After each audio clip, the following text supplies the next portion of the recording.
अरे खूप सेन्सिटिव्ह असतं तुमचं, मला माहिती आहे ते.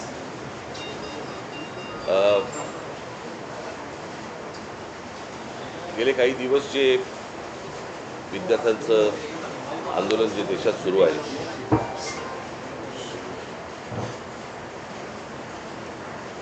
आणि ते कशा प्रकारे चिरडण्याचे पण प्रयत्न सुरू आहेत हे देखील आपल्याला समजतं आहे. खरं तर ते संपूर्ण आंदोलन हे शांततामय पद्धतीने सुरू झालेलं आंदोलन होतं, आणि ज्या प्रकारे आज केंद्रातनं ज्या प्रकारचा दबाव त्या मुलांवरती आणला जातो आहे, मुलींवरती आणला जातो आहे, त्यांना ज्या प्रकारे मारलं जातं आहे, आणि त्याचे सगळे परिणाम हे संपूर्ण देशभर उमटत आहेत.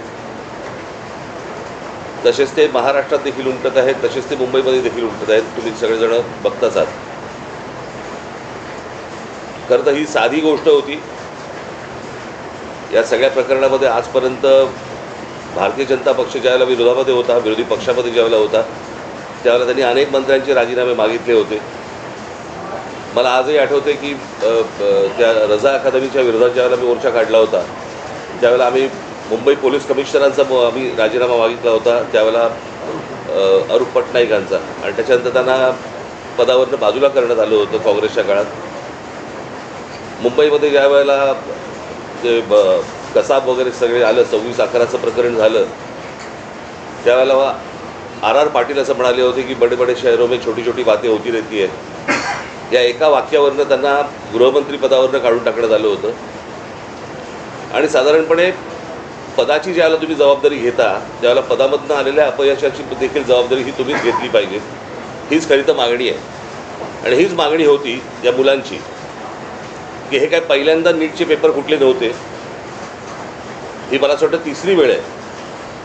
नीट परीक्षा ज्या वेळेला आणल्या, त्याच वेळेला आम्ही विरोध केला होता त्या गोष्टीला की असल्या केंद्रीय पद्धतीने तुम्ही या परीक्षा घेऊ नका.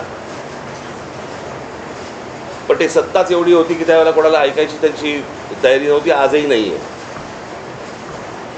आणि आज प्रश्न असा आहे की आज राजीनामा धर्मेंद्र प्रधानांचा मागायला सुरुवात झाली होती, परंतु आता प्रश्न असा आहे की ज्या प्रकारे मुलांना मारलं गेलं आहे, आता हा प्रश्न प्रधानांपुरता मर्यादित न राहता पंतप्रधानापुरता पुढे गेलेला आहे. आणि त्याच्यामुळे गृह खातं आणि आज पंतप्रधानांनी आज काहीतरी ट्विट केले, पण त्या ट्विटला काही अर्थच नाही आहे. खरं तर या लोकांना बोलवून जर समजा त्यांच्याशी चर्चा केली असती आणि तो विषय जर नीट समजून घेतला असता तर एवढं प्रकरण पण झालं नसतं. पण मला काही समजतच नाही आहे की या सगळ्या गोष्टींचा एक सरकारी सत्तेचा जो उद्दामपणा जो आहे हा कशासाठी आहे. म्हणजे हीच गोष्ट आपण, मला असं वाटतं की त्या शिखांचं ज्यावेळेला शेतकऱ्यांचं आंदोलन झालं त्यावेळेला देखील कोणाला ते भेटायला तयार नव्हते. ते पण तसंच त्यांनी मोडायचा प्रयत्न केला. मणिपूरच्या वेळेला पण देखील तेच प्रकरण झालं. आता अनेक आंदोलनं ज्यावेळेला होत आहेत, आज ग्रामीण महाराष्ट्रामध्ये अनेक आदिवासींची आंदोलनं होत आहेत, तिकडे लक्ष द्यायला वेळ नाही आहे. म्हणजे कसला ही कुठली सत्ता आणि हा कुठला सत्तेचा बाज. ती मुलं असं काय मागत होती बरं? नीटची परीक्षा द्यायला किती कष्ट असतात, किती त्रास त्यांना असतो हे त्या मुलांना विचारायचा. माझा एक जुना व्हिडिओ तुम्हाला आठवत असाल, आता मी कुठेतरी तो व्हायरल होताना दिसतोय की ज्यावेळेला मी पंतप्रधानांशी बोललो होतो नीटच्या परीक्षेबद्दलच, आणि मी त्यांना त्यावेळेला सांगितलं होतं आज शेतकरी आत्महत्या करतायत, उद्या हे विद्यार्थी आत्महत्या करतील, आणि तेच झालं. आज ही मुलं आत्महत्या करतायत. आणि त्यांचा सगळा जो राग आहे, आज त्या विद्यार्थ्यांबरोबर इतरही लोक आज या आंदोलनामध्ये आज आलेले आहेत. आणि मला असं वाटतं की हा एकूणच सिस्टीमच्या विरोधातला राग आहे. ज्या प्रकारे आज देशामध्ये गोष्टी सुरू आहेत त्याच्याबद्दलचा राग आहे, आणि तो राग सगळेजण व्यक्त करत आहेत. आज प्रत्येक घरामध्ये ज्यांची मुलं नीट परीक्षेला बसलेली नाही आहेत त्या आयांना आणि वडिलांना देखील त्यांना पण त्रास होतोय हे सगळं बघून. आणि आज जी मुलं आज इकडे मोठ्या ज्या अपेक्षेने आज आली, मला असं वाटतं त्याचं पुढे काय करायचं, त्याला कशी वाट करून द्यायची याचाच आम्ही विचार करत होतो. मला असं वाटतं उद्धव आपल्याशी बोलतील. नाही सांग कार्यक्रम जाहीर करून, आणि त्याच्यामुळे आम्ही 26 तारखेला आम्ही एक शक्ती प्रदर्शन मोर्चा म्हणा, शक्ती प्रदर्शन म्हणा किंवा काही म्हणा, ह्या मुलांना घेऊन करायचं आम्ही ठरवलेलं आहे की मुंबईसारख्या एका महत्त्वाच्या, सर्वात महत्त्वाच्या देशातल्या शहरामध्ये देखील ही सगळी मुलं आणि सगळेजण पालक हे एकत्र येत आहेत आणि आपला राग रोष व्यक्त करत आहेत, हे मला असं वाटतं केंद्राला देखील कळणं गरजेचं आहे. आणि त्याच्यासाठी म्हणून आम्ही येत्या 26 तारखेला रविवारी येत्या 26 तारखेला आम्ही हा मोर्चा आम्ही काढत आहोत. हा मोर्चा निघेल शिवाजी पार्क, शिवतीर्थावरून हा निघेल आणि हा मोर्चा जाईल सिद्धिविनायकाच्या इकडे. तिथे जाऊन आम्ही देवाला साकडं घालणार आहोत की या सरकारला सुबुद्धी देव, आणि याच्यासाठी म्हणून तिकडे आम्ही त्याची सांगता करणार आहोत. आणि हा आत्ताचा आमचा कार्यक्रम आहे. मला असं वाटतं पुढे मी कालच दिल्लीला जाऊन आलो, माझ्या आधी अमित पण जाऊन आला. आपल्या माध्यमातून ही दृश्य संपूर्ण जग पाहत आहे. एक गोष्ट नक्की की हा विषय केवळ नीटच्या परीक्षेपुरता मर्यादित नाही आहे. कारण ज्या वेळेला मी गेलो, माझ्यासोबत संजय राऊत होते, अनिल देसाई, अरविंद सावंत ही सुद्धा मंडळी होती, खासदार होते. आणि त्या गर्दीमध्ये एक व्यक्ती राजा तिकडे संजयला असं भेटलं की त्यांनी विचारलं की आप कहाँ से आए हो. संजयने विचारलं, तर मैं बिहार से आया हूँ लेकिन मैं हूँ तो मध्य प्रदेश का. तर तो काही विद्यार्थी वाटत नव्हता, पण मध्यमवयीन तरुण होता. तर त्याला विचारलं आप क्यों आए हैं. तर त्यांनी सांगितलं की माझा व्यवसाय नीट चाललेला होता, माझी रोटी व्यवस्थित चालू होती, पण नोटबंदीच्या वेळेला माझी पूर्ण उद्योगधंदा, रोजीरोटी उद्ध्वस्त झाली आणि तो राग व्यक्त करायला मी आलेलो आहे. म्हणजे हे काही एक निमित्त झाले असं म्हणा पाहिजे तर, परंतु हा गेल्या काही वर्षातला राग हा आता उफाळून वरती आलेला आहे. दुर्दैवाने आज मी वृत्तपत्रात वाचलं आणि कालच आपल्या माध्यमातून मी बघितलं की न्यायमूर्तींना किंवा न्यायालयाला या प्रकरणाकडे लक्ष द्यायला वेळ नाही असं ते म्हणाले. आता विषय असा झालेला आहे की दिल्लीमध्ये मलासुद्धा तिथल्या काही मुली भेटल्या आणि त्या संतप्त होत्या. त्या सांगत होत्या की आमचे कपडे फाडले गेले, वाटेल तसं मारलं गेलं, काही ठिकाणी तर लाठ्या काठ्यांना खिळे लावून, गजलेले खिळे लावून मारलं गेलं, डोकी फोडली गेली. आणि काल एक व्यक्ती, जी महिला म्हणजे मुलगी जी अत्यवस्थ होती, मला कल्पना नाही, आता तिचं येता वाचलं की आता आहे की नाही मला माहिती नाही आहे. तर एक एक असे अत्याचार वाढत चाललेले आहेत. न्यायालयाला कबूतरं, कुत्रे यांच्याकडे लक्ष द्यायला वेळ आहे, पण कॉक्रोचकडे लक्ष द्यायला वेळ नाही, हे दुर्भाग्य आहे. आणि देशाची परिस्थिती आता अशी झाली का, आणि न्यायालयाची परिस्थितीसुद्धा अशी धृतराष्ट्रासारखी झाली का. म्हणजे द्रौपदीने धृतराष्ट्राकडे न्याय मागण्यासारखं झालेलं आहे. आता मधल्या काळामध्ये चंद्रचूड यांनी न्यायालयाच्या न्यायदेवतेच्या डोळ्यावरची पट्टी काढली होती, ती न्यायदेवतेने परत पट्टी बांधली आहे का आणि कशासाठी बांधलेली आहे. हे एकूणच जे चाललेलं आहे, हे सरकार आता कोणाला आपलं वाटते असं दिसत नाही आहे. कारण मी ज्या वेळेला तिथे पोचलो तेव्हा जसं आत्ता राज म्हणाला की आता विषय केवळ धर्मेंद्र प्रधान यांच्या राजीनाम्यापुरता नाही, तर ह्या मुलांना, या विद्यार्थ्यांना आता हे सरकार नकोसं झालेलं आहे. हेच विद्यार्थी होते, हीच मुलं होती ज्यांनी अच्छे दिन याची अपेक्षा करत ह्या सरकारला निवडून आणलं होतं. पण हे सरकार निर्दयीपणाने वागतं आहे. पंतप्रधानांनी आज ते काय ट्विट केले, खरं म्हणजे त्यांनी जाऊन बोलायला काय हरकत नव्हती.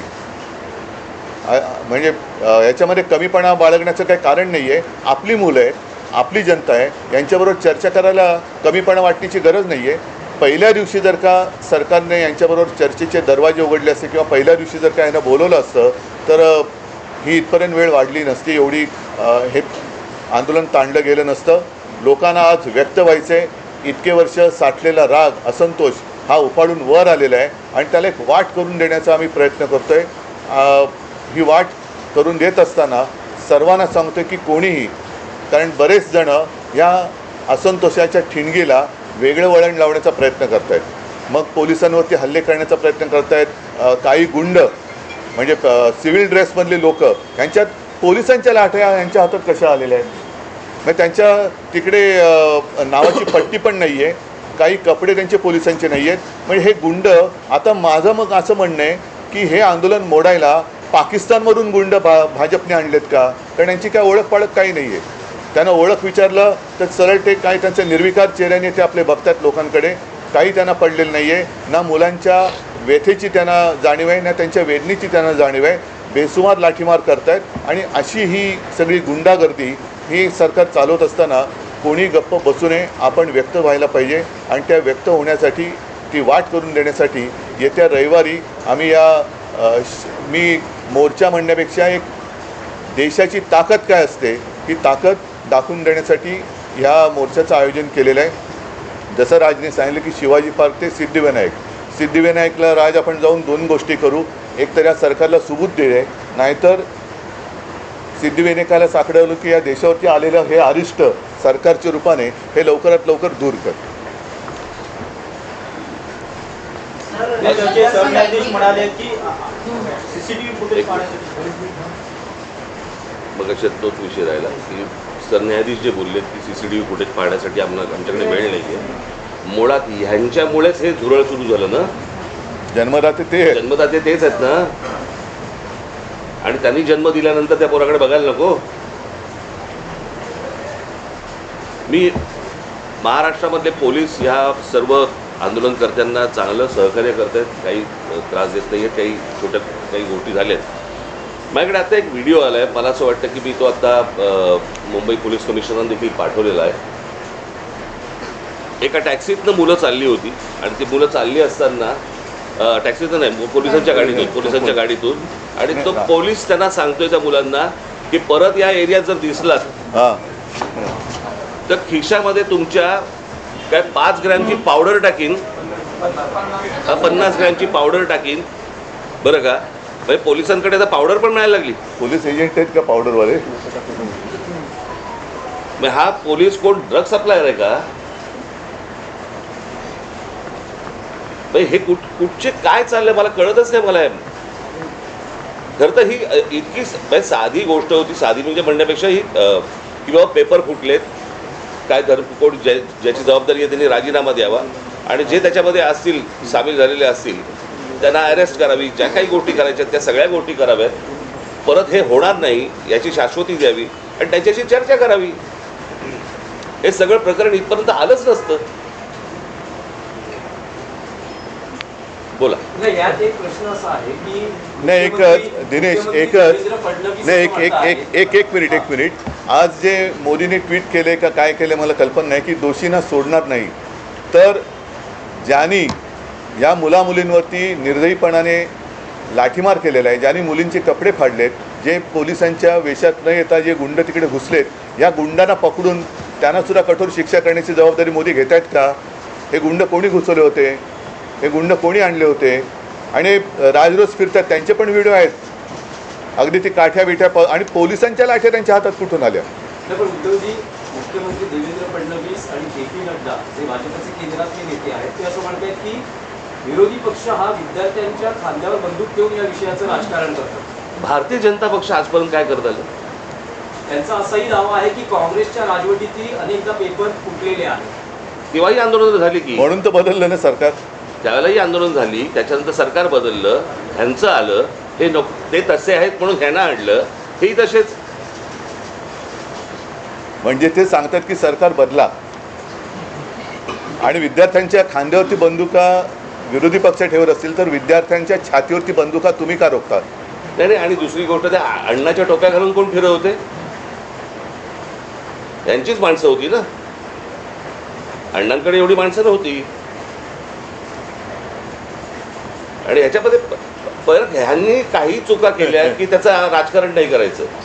आणि हे ज्यावेळेला विरोधी पक्षात जातात त्यावेळेला सगळ्या गोष्टींचं राजकारण करणार. पण शरद पवार काल पंतप्रधानांना भेटले. त्यांची त्याला जंतर मंतर म्हणतात. तेच आहे की त्यांनी तुम्हाला काही कल्पना दिली आहे का? कारण नाही, मला असं वाटतं विषयाला आता फाटे फोडण्याची आवश्यकता नाही आहे. आम्ही सगळेजण आम्ही ऐका मला बोलू तर द्या. मला बोलू तर द्या. माझं म्हणणं काय आहे की जसं आज मी आणि राजा एकत्र आलेलोच आहोत, त्याच्या आधीसुद्धा मी सगळ्यांना आवाहन केलेलं आहे की ज्यांना देशाच्या भविष्याविषयी चिंता आहे. म्हणजे मी तिकडे गेल्यानंतर सगळे भाषिक तिकडे होते, सर्व धर्मीय तिकडे होते, हिंदू होते, मुसलमान होते, सगळे होते. आता ज्यांना देशाचं, कारण हा देश जर का आपला आहे तर देशाच्या भविष्याची ज्यांना चिंता आहे त्यांनी पंतप्रधानांना भेटून त्यांची एक चिंता व्यक्त केली असेल तर मला माहिती नाही, तर नाही तर त्यांनी मुलांना भेटायचं, ते परवा तिकडे गेले होते. पंतप्रधानांनी आता मुलांना भेटण्याची गरज आहे. आणि नुसतंच असं जर का ढकलम गाडी चालणार असेल तर काय उपयोग नाही आहे. नाही आता आपण जे म्हणालात, आम्ही रविवारी मोर्चा जाहीर केलेला आहे, तर रविवारी जर का पवारसाहेब येत असतील, अगदी नरेंद्र मोदी येत असतील, देवेंद्र फडणवीस येत असतील, येऊ द्यात. म्हणजे विरोधी कशाला? एक फक्त विषय आहे की तुम्ही मोर्चाचं रूट सांगितलं, पण वेळ काय आहे, किती वाजता? सकाळी 10ची जमायची वेळ आहे, साधारणपणे 11:30 पर्यंत, 11, 11:30 पर्यंत निघू. आंदोलन जाहीर झालेलं आहे. जंतर मंतरवर पोलीस आपल्याला पाहायला मिळतात आणि मुंबईत देखील अनेक विद्यार्थ्यांना पोलिसांनी गाडीतून नेऊन पोलीस स्टेशनला वगैरे नेले. आपण स्वतः काल विद्यार्थ्यांनी आंदोलन जाहीर झाल्यानंतर आपल्या अनेक कार्यकर्त्यांना, नेत्यांना नोटीस जाऊ शकतात, विद्यार्थ्यांची धरपकड होऊ शकते. सवय आम्हाला, यासाठी सवय आम्हाला आमच्या. नाही, इकडे आता कळेल आता म्हणून म्हटलं ना की विद्यार्थ्यांच्या बाजूने कोण आहे आणि विरोधात कोण आहे. आणि प्रश्न असा आहे ना की प्रश्न सोडवायचा आहे का चिघळवायचा आहे, हे मला असं वाटतं सरकारने बघावं. सर, आज वंचितनी महाराष्ट्र आणि देशबंदची हाक दिली आहे.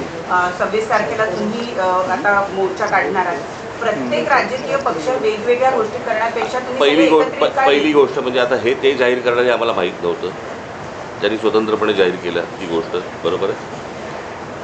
आम्ही देखील जे काही, ज्याला मोर्चा म्हणा किंवा काही म्हणा, या सगळ्या गोष्टी करताना तिथे आमचे राजकीय पक्षाचे झेंडे नसणार,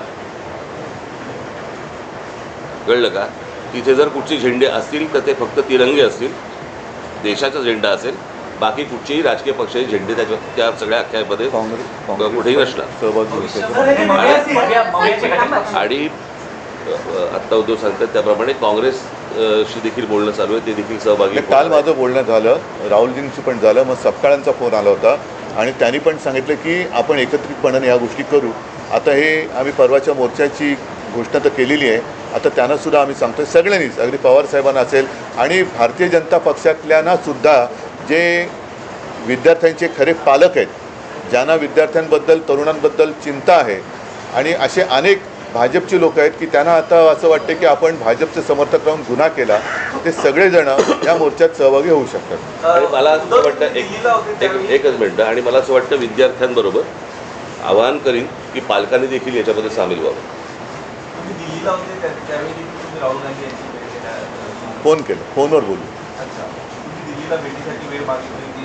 नाही, एक तर काय झालं, मी तिकडे रात्री पोचलो त्यावेळेला त्यांचं आंदोलन नुकतंच संपलं होतं आणि त्यांना मला वाटतं ते कुठलं छत्रसाल स्टेडियम तिकडे नेलं होतं. मला जंतर मंतरवरती जायचं होतं कारण अभिजित आणि सगळेजण तिकडे वाट बघत होते. मी तिकडे गेल्यानंतर मग माझी काही भेट झाली नाही, पण काल सकाळी माझं फोनवरती बोलणं होतं. भविष्यामध्ये आपण जंतर मंतरवर विद्यार्थ्यांशी थेट संवाद जाण्यासाठी जाणार आहात? अरे मी आत्ताच गेलो असतो, माझी तब्येत बरी नव्हती. नाही, दुसरा मुद्दा काय माहिती आहे ना, जंतर मंतरवरती एक केंद्रबिंदू झालेला आहे, पण हे आता पूर्ण देशाची भावना आहे. म्हणून मी जे म्हटलं ना की एक राष्ट्र एक भावना, जो जिथे जिथे आहे तिथे त्यांनी या गोष्टीचा विरोध व्यक्त केला पाहिजे. सगळेजण काही जंतर मंतरवरती पोहोचू शकतात, जाऊ शकतात आणि जाण्याची गरज आहे असं मला वाटत नाही. आज ग्रामीण भागातसुद्धा आंदोलनं होत आहेत, राज्यातल्या आणि देशातल्या अनेक शहरांमध्ये ही आंदोलनं होत आहेत. विद्यार्थी झुंडीच्या झुंडीने बाहेर पडत आहेत. आणि कालच एक मी व्हिज्युअल बघितलं की एक तरुणी त्या पोलिसांच्या गाडीसमोर एकटी उभी राहिली होती, इथेच बाजूला. ही तरुणांची ताकद आहे. ज्या ताकदीला झुरळ समजलं जातं, त्या झुरळांच्या ताकदीला आता हे घाबरलेले आहेत.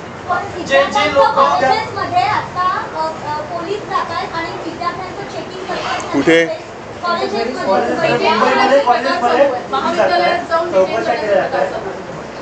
काय कसले चेकिंग करतात?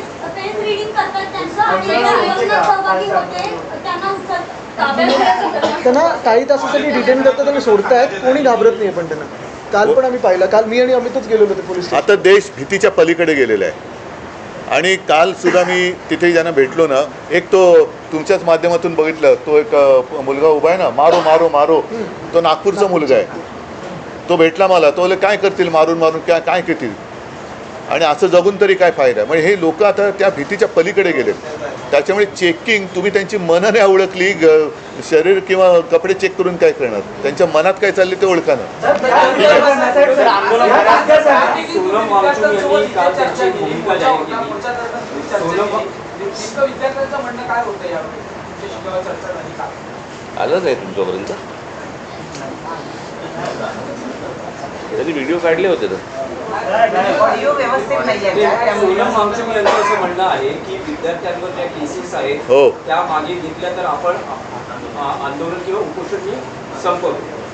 तुमचं विरोधी पक्षाचं काय म्हणणं आहे की याचा लॉजिकल एंड म्हणजे धर्मेंद्र प्रधान यांचा राजीनामा तेव्हाचे आंदोलन थांबेल, की सरकार असं म्हणते की चर्चा करायला या, लोकसभेत संसदेत यावर चर्चा होईल आणि त्यानंतर मग पुढचा निर्णय घेण्यात येईल. आता तिकडे Logical end काय? नाही बघा, आता प्रत्यक्षात तिकडे काय चाललंय, कारण मी मागे प्रेस कॉन्फरन्स घेतली होती ना, मी इथेच बोललो होतो, मला वाटतं की काही वर्षांपूर्वी म्हणजे 2018 साली एक जे डी अगरवाल नावाचे गृहस्थ होते, ते गंगेसाठी उपोषणाला बसले होते. सरकारने लक्ष नाही दिलं. 115व्या दिवशी त्यांनी प्राण सोडला. गंगा आणखीन वाईट झाली. म्हणजे करोनाच्या काळात तर मग गंगेमध्ये मृतदेह पण सोडले गेले. मी आज सरकार हे निर्दयी आहे. मी वांगचुकना त्यांना तिथून हलवण्याच्या आधी 1-2 दिवस आधी फोनवरनं बोललो होतो आणि मी त्यांना हेच सांगितलं होतं की आपण उपोषण सोडा, कारण उपोषण कोणासमोर करायचं, ज्यांना काहीतरी संवेदना आहेत. या सरकारला संवेदना नाही आहे. त्याच्यामुळे त्यांना असं वाटतं की अशी लोकं गेलेली बरी, म्हणजे एकदा काय ते सगळं स्मशान शांतता होऊ द्या. पण तसं दिसत नाही आहे. अनेक जण आता प्रत्येकाच्या मनामध्ये ही ठिणगी पेटलेली आहे. त्याच्यात तुमचा जो विषय आहे की धर्मेंद्र प्रधान, शेवटी मग जबाबदारी कोणाची आहे? जे जबाबदार आहेत त्यांना सोडणार नाही. मग धर्मेंद्र प्रधान पहिले जबाबदार आहेत, त्यांना का सोडत आहे? आणि धर्मेंद्र प्रधान पण कोणी एकेकाळी पेपर फुटीच्या विरुद्ध रस्त्यावर उतरले होते असं म्हणतात, जे आता विद्यार्थ्यांचं नशीब फोडत आहेत. तुम्हाला काय वाटतं की चर्चेतून, सरकारमध्ये चर्चेला या, यातून मार्ग काढू? तुम्हाला असं वाटतं की चर्चेतून मार्ग हे सुरुवातीला करायला पाहिजे होतं ना. हीच गोष्ट उपोषणही झालं नसतं, लाठीचार्ज झाला नसता, मुलांनी मार नसता खाल्ला. काय झालंय आता, घराघरामध्ये हे सगळं पोहोचलेलं आहे आंदोलन. त्याच्यामुळे सरकार आत्ता बॅकफूटवरती गेलं आणि म्हणून आत्ता ते सांगतात की आमच्याशी चर्चा करायला या म्हणून. कळलं का? ज्यावेळेला शिखांनी, ज्यावेळेला त्या शेतकऱ्यांनी, ज्यावेळेला पंजाबच्या शेतकऱ्यांनी, हरियाणाच्या शेतकऱ्यांनी ज्यावेळेला मोर्चा काढला होता, त्यावेळेला काय नाही बोलवलं? कारण तो प्रत्येक घरातला, देशातला नव्हता विषय. आत्ता त्यांना अंदाज आला या सगळ्या गोष्टींचा, त्यांच्याकडे पण यंत्रणा आहेच त्यांच्याकडे, की अंदाज आला की हे घराघरात पोचलंय आणि घराघरात पेटलंय. म्हणून आता हे बोलतात की आमच्याशी चर्चा करायला या. मणिपूरच्या प्रकरणात, त्या शिखांच्या प्रकरणामध्ये काही ट्विट केल्याचं आढळलं का पंतप्रधानांनी? त्यांच्या लक्षात आलंय की हे आपल्या अंगलट आलेलं आहे आणि म्हणून ही आता सारवासारव सुरू आहे. आणि एकच आता नाही एक मिनिट, तुम्ही जे आता सांगितलं ना, तुम्ही जे आता सांगितलं की आता घरोघरी जाऊन चेकिंग, कॉलेजमध्ये जाऊन चेकिंग, तर मी सरकारला आणि पोलिसांना एक नम्र विनंती करेन की तुम्ही आणखीन आग भडकवू नका. ही मुलं शांत आहेत, त्यांच्याशी नीट चर्चा करा. ही शांतता भंग करण्याचं काम पोलिसांनी आणि सरकारने करू नये. मुख्यमंत्र्यांना आजही शंका आहे, ते म्हणतात की अँटी सोशल एलिमेंट, असामाजिक. आम्हाला पण शंका आहे की आता सरकारमध्ये असे कोण परकीय शक्ती सामील झाल्यात का की या मुलांना, देशाच्या विद्यार्थ्यांना चिरडण्यासाठी? आणि मी तुम्हाला सांगतो, 26 तारखेला जर असे कोणी घुसवण्याचे प्रयत्न केले ना, फटकावून काढणार. कळलं का? शांततेने मोर्चा असेल, शांततेने ह्या सगळ्या गोष्टी होतील, याच्यामध्ये कुठचीही हुल्लडबाजी नसेल, काहीच गोष्टी नसतील. पण उद्या जर समजा दिल्लीसारखं इथे काही करायचा प्रयत्न गुंड केला, घुसवले, इथे काही करायचा प्रयत्न केला, आमची लोक सोडणार नाही. सर, हे सगळे उद्याचे मतदार आहेत, हे सगळे ह्या सगळा आक्रोश जो आहे, मला वाटतं का ते मतपेटीतून दिसेल? कारण आधी आपण ते हा विषय मतपेटीचा नाही आहे. पहिली गोष्ट तुम्ही लक्षात घ्या, आत्ता हा विषय मतपेटीचा नाही आहे, हा विषय कुठच्या निवडणुकांचा नाही आहे, हा विषय त्यांच्या न्यायाचा. कळलं का? उद्या परीक्षेला बसलेले हे सगळे विद्यार्थी, उद्या विद्यार्थी आत्महत्या करतात, याचा अर्थ काय समजून घ्या ना. इथे मतपेटीचा विषय येतो कुठे? पण ज्या प्रकारचा देशामध्ये सत्ता राबवली जाते त्याच्या विरुद्धचा राग हा मला असं वाटतं प्रत्येक राज्यांमधून बाहेर येतोय. ही सर्वात महत्त्वाची गोष्ट आहे. नाही, पण राष्ट्रपती निवासस्थानी राग निघतोय. निवासस्थानी आंदोलन झालं, एकनाथ शिंदे असं म्हणतात की काय घातपात द्यायचा आहे. जाऊ दे त्यांची कुवत त्यांच्या विरुद्ध बघा त्या आंदोलनाची तुलना अतिरेक्यांशी केली. त्यांच्या बरोबर तुम्ही त्यांच्या विरोधात काही बोललात की तुम्ही देशद्रोही असता, अँटी नॅशनल असता. कोणी केली सभागृह होतच की- अरे जाऊ दे रे, त्यांची कुवत आहे का? चल अभी हिंदी में ये दोनों बात करेंगे हिंदी इंग्लिश में ये दोनों बात